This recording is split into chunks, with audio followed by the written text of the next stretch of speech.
नागराज वासुकी एवं देवगण बालक विनायक के समक्ष करते हैं शक्ति प्रदर्शन और देते हैं उन्हें एक चुनौती। फिर आरंभ होती है एक प्रतिस्पर्धा, किंतु इसी मध्य पार्वती नंदन हो जाते हैं नागराज वासुकी के विष से प्रभावित। अब आगे। कदाचित हमें ये क्रीड़ा रोक देनी चाहिए। इस प्रकार तो ये बालक नागराज के विष से आहत हो जाएगा और वो हमारा उद्देश्य नहीं है। असाधारण है ये बालक, अन्यथा नागराज का विष इसे अब तक भस्म कर चुका होता। नहीं, ये उचित नहीं है। जो भी है तो बालक ही।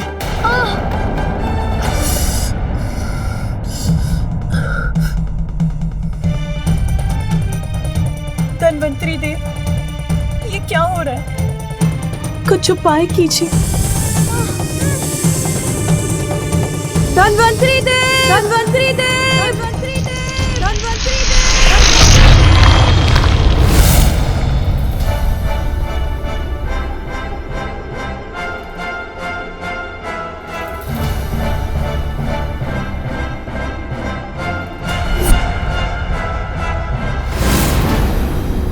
माता, विष का प्रभाव कम करने की औषधि प्रस्तुत करेगा धन्वंतरी।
धन्यवाद धन्वंतरी देव।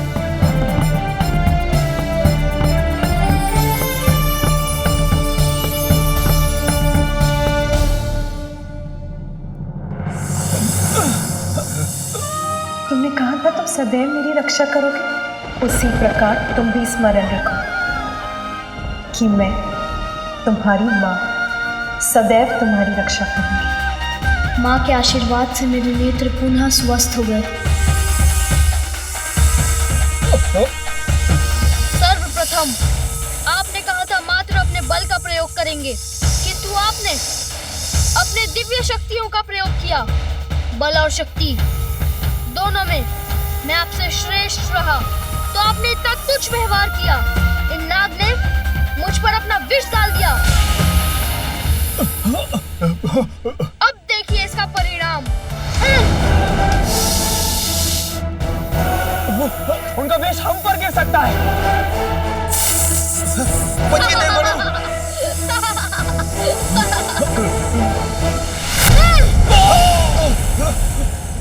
हो गई क्रीड़ा समाप्त, पराजित हो गई ना आप सब। अब जाइए यहाँ से। अब तो हम आगे बढ़कर ही रहेंगे। अरे नागराज तो हमारे ऊपर ही गिरने वाले।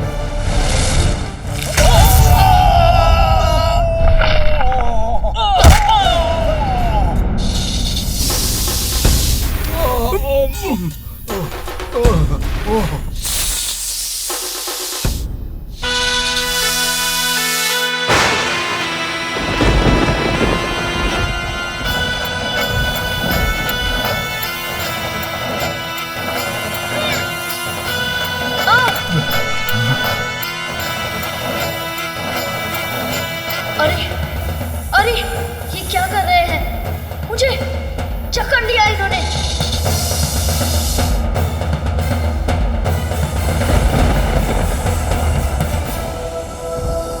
दंड बालक, अब हमें रोक कर दिखाओ। मुझे नीचे उतारिए अभी। अब इस उद्दंड बालक को ज्ञात होगा कि हम देवताओं को रोकना बालकों की क्रीड़ा नहीं है। अब परिचित हुए मेरी शक्ति से, यही है तुम्हारी उदंडता का दंड।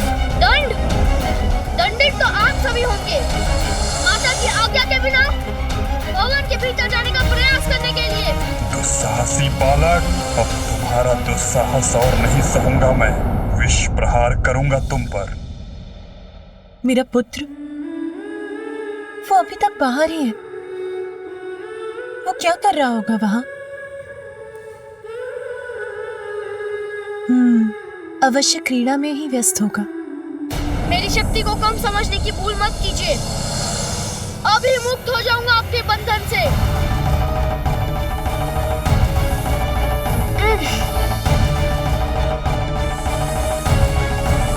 मेरे दिव्य दंड, इन्हें रेखा मत लागने देना। इनकी पकड़ ढीली पड़ रही है, यही उचित अवसर है।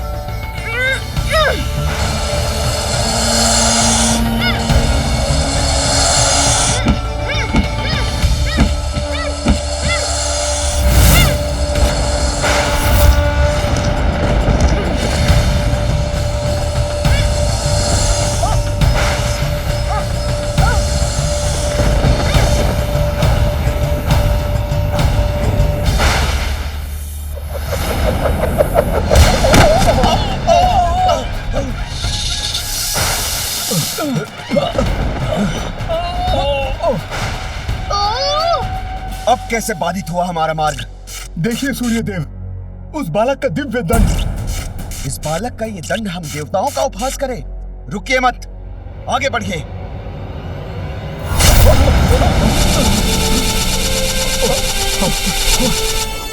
ये क्या?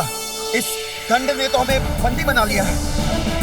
एक बालक का यह दिव्य दंड हमारी शक्तियों का सामना नहीं कर सकता। उचित कह रहे हैं अग्निदेव, हम अपने बल से इस बंधन को तोड़ देंगे। बल प्रयोग कीजिए।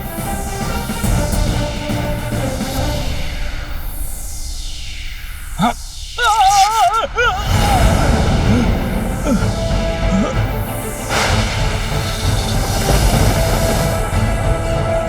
अरे, ऐसे झूलने में तो बड़ा आनंद आ रहा है। अपना शीश ऐसे ही झुलाते रहिए।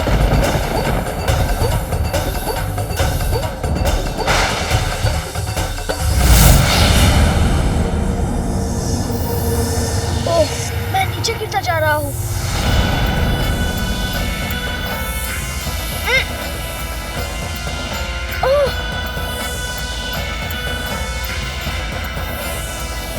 अब इनके मुख से कैसे बचूं? इनसे बचने का कोई उपाय नहीं सूझ रहा मुझे।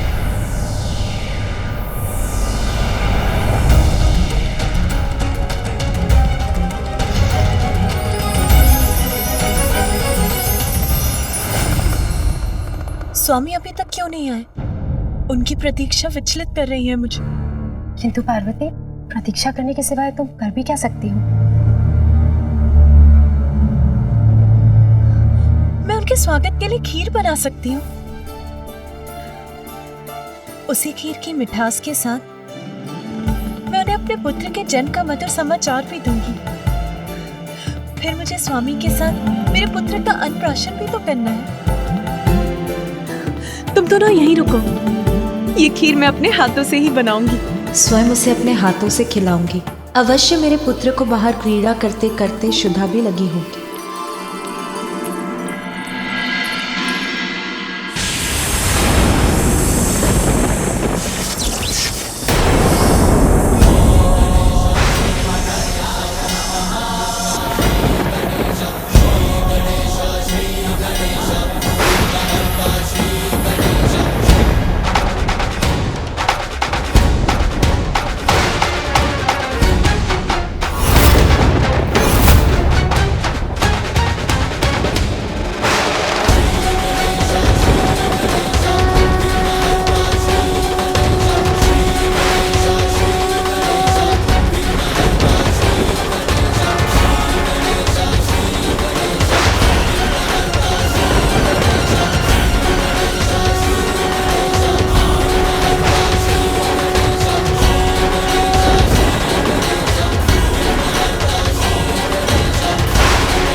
हम तेजस्वी बलशाली देवताओं को चुनौती देकर बहुत बड़ी भूल की है।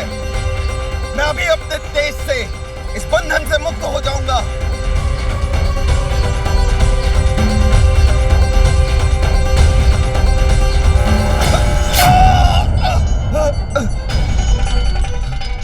ये तो अवश्य ही कोई बड़ी माया है जिसने मुझे सूर्यदेव को रोक दिया।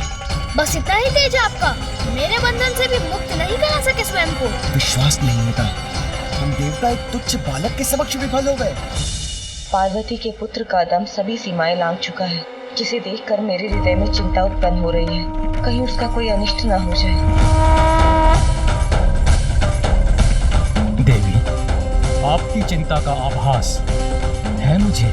स्वामी, फिर आप सभी देवताओं को उनका परिचय क्यों नहीं दे देते? ये देवी पार्वती का पुत्र है। सबको ये बताकर आप इस अनावश्यक युद्ध को रोक क्यों नहीं रहे हैं? प्रिय, जब स्वयं भोलेनाथ शांत है, विष्णुदेव भी शांत है, तो मेरा अनावश्यक हस्तक्षेप करके देवताओं को ये बताना अनुचित नहीं होगा। विश्वास रखिए, भोलेनाथ और विष्णुदेव के शांत रहने के पीछे अवश्य कोई बड़ा कारण होगा। इतना परिश्रम करा दिया, भूख लग गई है। दुख तो भीतर जाने के बाद ही मिलेगा।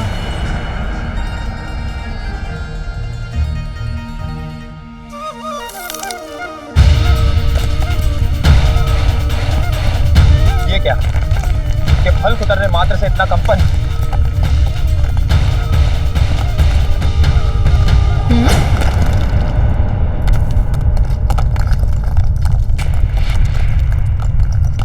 ये कैसी ध्वनि है? कैसा कंपन है?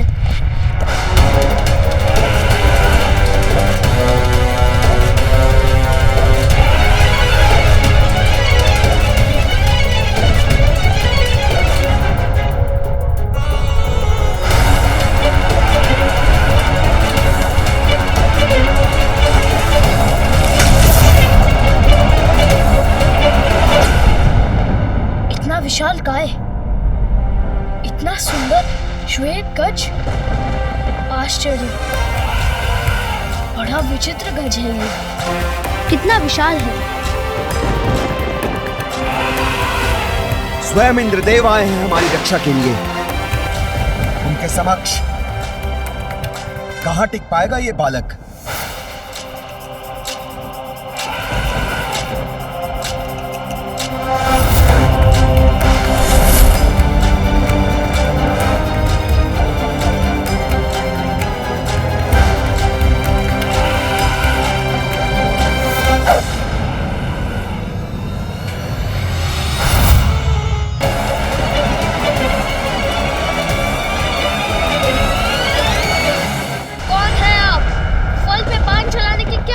थी, वो फल मेरे खाने के लिए था।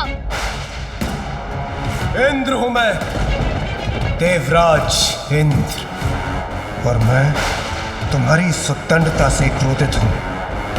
ज्ञात रहे, किसी भी प्रकार की दया नहीं करूंगा मैं तुम पर। हट जाओ मेरे मार्ग से, अन्यथा भीषण दंड के लिए तैयार हो जाओ।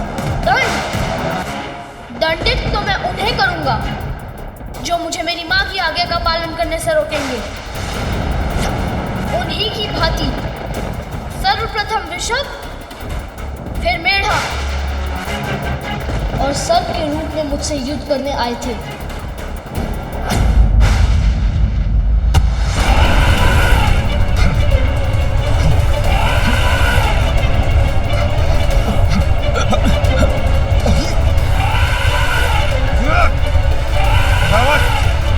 शांत हो जाओ, संतुलन बनाए रखो।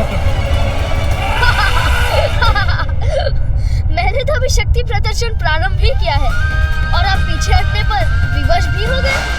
बस इतनी ही शक्ति है देवराज इंद्र की। अभिमानी बालक, तुम मेरा देवराज इंद्र का अपमान कर रहे हो। अब बालक समझकर तुम्हें कोई भी अवसर नहीं दूंगा मैं। अवसर मांगता कौन है? आप भी अन्य देवताओं के समान शक्ति का प्रयोग करके देख लीजिए। देखोगे तो तुम बालक, तुम्हारी इस उद्दंडता का भीषण परिणाम है। तो दिखाइए।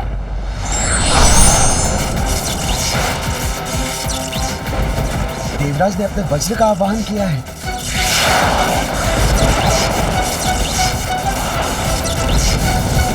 उनके वज्र की प्रचंड शक्ति के प्रहार नहीं बच सकेगा ये बालक। देवराज का ये अस्त्र तो जैसे अतुलित ऊर्जा से संपन्न है, किंतु इस ऊर्जा का प्रहार भी मुझे हानि नहीं पहुंचा सकेगा।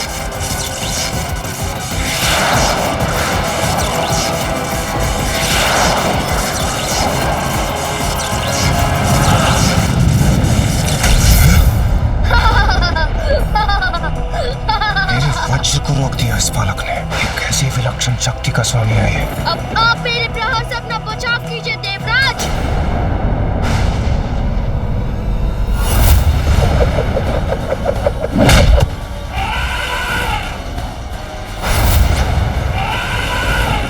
रावत, शांत हो जाओ, संतुलन बनाए रखो अपना।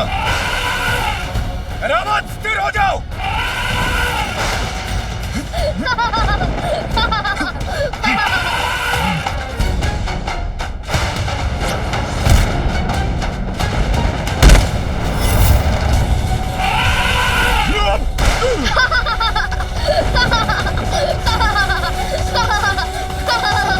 कौन है ये बालक जो मुझ पर भी भारी पड़ रहा है? देवराज इंद्र को भी भूमि पर गिरा दिया इस बालक ने। तो क्या हम देवताओं में कोई भी इसका सामना करने में सक्षम नहीं? फिर क्या करें हम? स्वाभिमानी बालक की उद्दंडता तो बढ़ती ही जा रही है। अब तो इस स्थिति से बचने का एक ही उपाय है। सूर्यदेव, शीघ्र बताइए, क्या है इसका उपाय? मृत्यु के देवता यमराज। यमराज? सूर्यदेव कदाचित उचित कह रहे हैं वरुणदेव। सारी सीमाओं को पार कर चुका है ये बालक। हम देवताओं की सम्मिलित शक्तियां भी इसे रोक नहीं पाई, किंतु अब शीघ्र इसका रोका जाना आवश्यक है, अन्यथा ये भोलेनाथ के कोप को जागृत कर देगा। इसे वश में करने के लिए साधारण दंड नहीं, केवल यमराज का भयंकर पाश ही इसे वश में कर सकता है। यमराज के पाश से तो कोई सुरक्षित नहीं रह सकता, ये बालक भी नहीं। यमराज, हमारी रक्षा कीजिए।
करना चाहता हूँ, किंतु उसमें ये कदापि सफल नहीं हुई।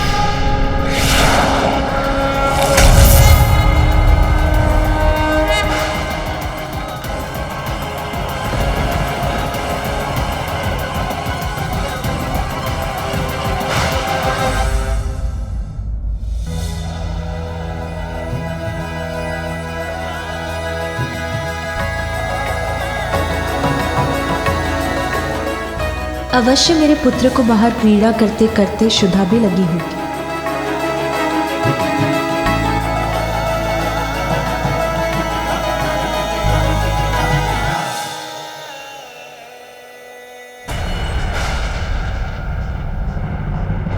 देखा बालक, मुक्त हो गए ना हम। बालक, तुम्हें जीवन से ही मुक्ति दूंगा। तुम्हारे प्राण हरकर तुम्हारे अहंकार को खंडित करूंगा। अच्छा, तो अब आप ही अपना गुणगान अवश्य करेंगे, मुझे बताएंगे कि आप कितने शक्तिशाली देवता हैं। और ये भी बताएंगे कि अपनी शक्ति से कैसे मुझे उचित पाठ पढ़ाने वाले हैं। मैं आपसे भयभीत नहीं। आप भी अपनी शक्ति का प्रयोग करके देख लीजिए। दुष्ट बालक, तुझे क्या भी है? तूने किससे उलझने का दुस्साहस किया है? तुझसे कोई भी सुरक्षित नहीं है, न मानव न दानव। समय आने पर सभी मेरे पास के वश में आ जाते हैं। मृत्यु का देवता यमराज हूं मैं। तुम्हें मृत्यु देकर तुम्हारे साथ तुम्हारी उद्दंडता का भी अंत करूंगा।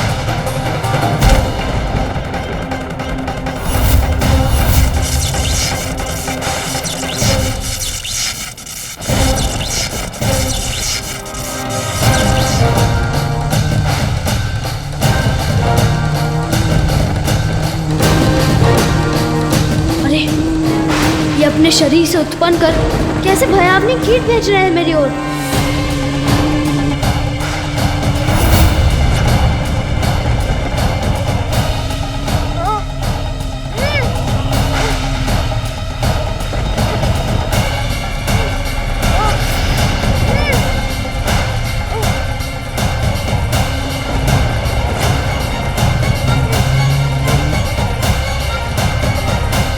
कदाचित हमें ये क्रीड़ा रोक देनी चाहिए। इस प्रकार तो ये बालक नागराज के विष से आहत हो जाएगा और वो हमारा उद्देश्य नहीं है। असाधारण है ये बालक, अन्यथा नागराज का विष इसे अब तक भस्म कर चुका होता। नहीं, ये उचित नहीं है। जो भी है तो बालक ही।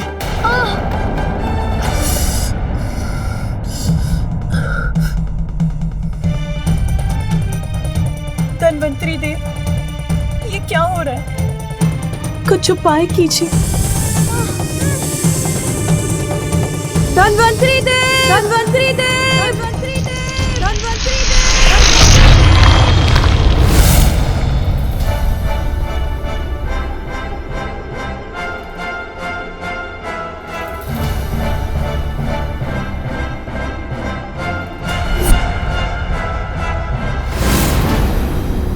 माता, विष का प्रभाव कम करने की औषधि प्रस्तुत करेगा धन्वंतरी।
धन्यवाद धन्वंतरी देव।